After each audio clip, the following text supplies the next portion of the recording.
상쾌한 아침을 열어드립니다. 안녕하세요. 열린시장 상한가를 잡아라 김선영입니다. 어제 우리 증시 반등하면서 1930선 위로 올라섰습니다.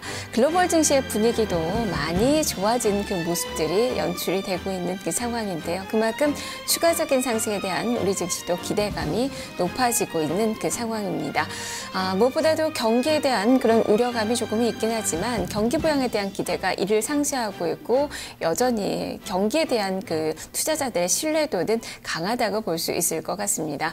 자, 이런 분위기가 많이 연출이 되는 가운데 우리 증시는 또 해외 증시 대비로 가격 메리트까지 보유를 하고 있고요. 외국 내 매도가 부담스럽지만 그래도 많이 완화가 되는 그 추세라고 할 수 있겠습니다. 더군다나 투자자들의 눈높이가 많이 낮아졌다는 측면도 주식시장의 반등을 얘기할 수 있는 그런 요인이 될 수 있을 것 같은데요. 오늘 상당히 중요한 날입니다. 이평선의 저항을 뚫고 올라설 수 있을지 함께 살펴보도록 하겠습니다. 자, 일단 해외 증시는 오늘 뉴욕 증시가 주춤거리는 모습으로 혼조세로 마감이 됐는데요. 자, 우리 증시에 어떤 영향을 미칠지 해외 증시 포인트를 보면서 살펴보겠습니다. 최하나 기자입니다. 네, 간밤 뉴욕 증시는 혼조세로 마감이 됐습니다. 발표된 경제 지표가 부진했기 때문인데요. 실적 호조에도 불구하고 엇갈리는 흐름을 보였습니다. 그럼 종가부터 확인해 보도록 하겠습니다. 네, 다우지수입니다. 0.29%대 내림폭 늘리면서 마감이 됐습니다. 14,676선의 거래를 마감하는 모습이었습니다. 이어서 S&P 500 지수의 흐름도 확인해 보도록 하겠습니다. 이날 보합권에서 마무리가 됐었습니다. 1,578선이 지지하면서 마무리가 됐었고요. 이어서 나스닥 지수의 흐름까지 확인하겠습니다. 0.01% 소폭 오름폭 늘렸습니다. 3,269선의 거래를 마감하는 모습이었습니다. 그럼 미국발 이슈부터 확인해 보도록 하겠습니다. 이날 발표된 경제 지표부터 확인하겠습니다. 3월에 내구재 주문이 발표가 됐습니다. 미국 상무부는 3월 내구재 주문이 전달보다 5.7% 감소했다고 밝혔는데요. 예상보다 크게 줄었습니다. 7개월 내 최대치의 감소폭을 기록했습니다. 또 기업 실적도 보겠습니다. 이 항공업체 보잉이 1분기 실적 호조를 나타냈습니다. 1분기 조정 후 주당 순이익이 1달러 73센트로 예상치를 웃돌았는데요. 이 787 드림라이더 결항에도 불구하고 호실적을 발표했습니다. 주가도 3%대 오름폭 늘리면서 마감이 됐습니다.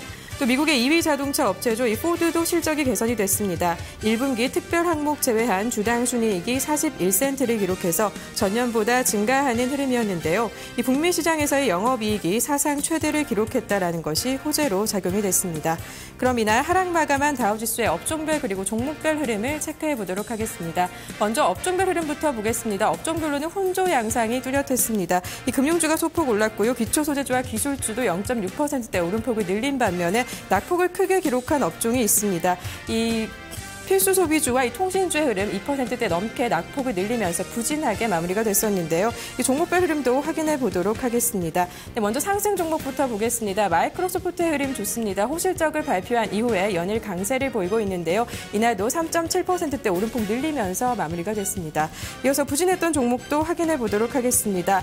이날 발표했던 이 프록터 앤 갬블의 흐름은 좋았습니다. 생활용품 업체인데요. 흐름이 좋지 않았습니다. 실적은 호실적을 발표했음에도 불구하고 6% 넘는 낙폭을 기록하면서 부진하게 마무리가 됐었는데요. 매출액이 시장 기대치에 미치지 못했고요. 앞으로의 전망도 좋지 못하다는 평가를 받으면서 악재로 작용이 됐습니다.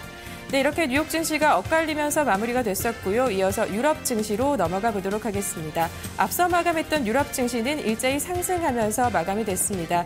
유럽 중앙은행의 이 기준금리를 인하할 것이다라는 기대감이 반영이 되면서 나란히 상승폭을 늘렸었는데요. 그럼 종가부터 확인해 보도록 하겠습니다. 먼저 프랑스 까크 지수의 흐름부터 보겠습니다. 1.5%대 상승폭 늘리면서 마무리가 됐습니다. 3,842선의 거래를 마감하는 모습을 볼 수가 있었습니다.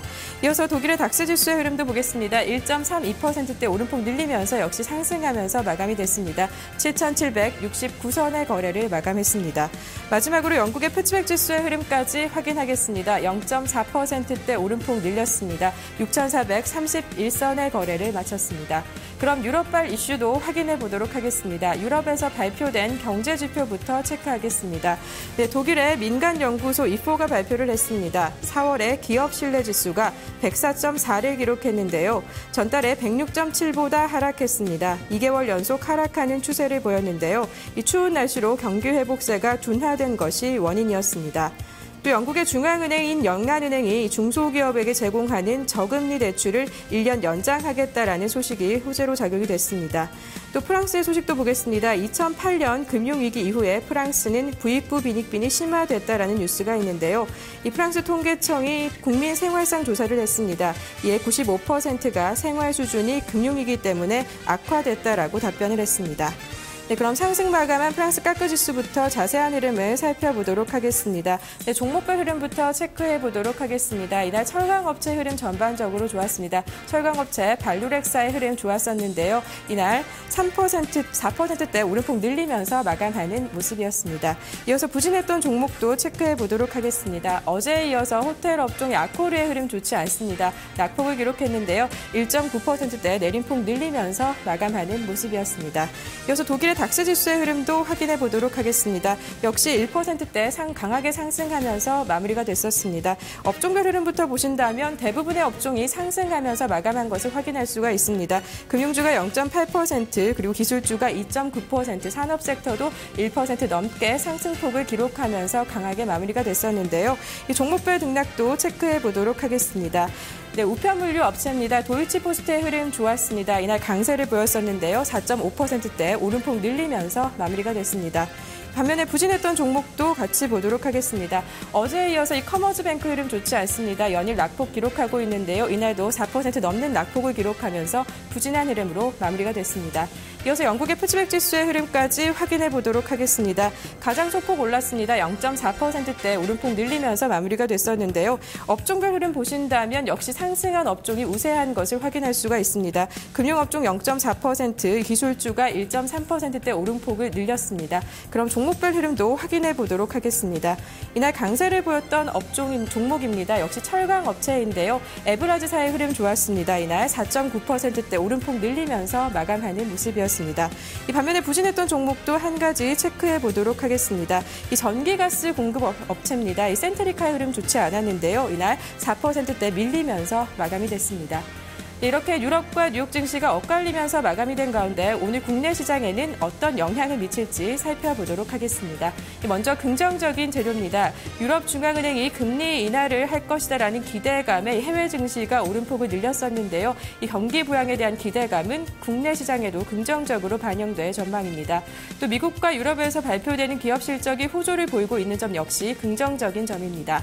반면에 부담을 주는 이슈도 있습니다. 미국과 유럽의 경제 지표가 연일 부진하게 발표가 되고 있다는 점은 경기 둔화에 대한 우려감을 주고 있고요. 또 엔화 약세 기조가 지속되는 점 역시 국내 시장에는 부담으로 작용할 전망입니다. 지금까지 해외 증시 포인트였습니다.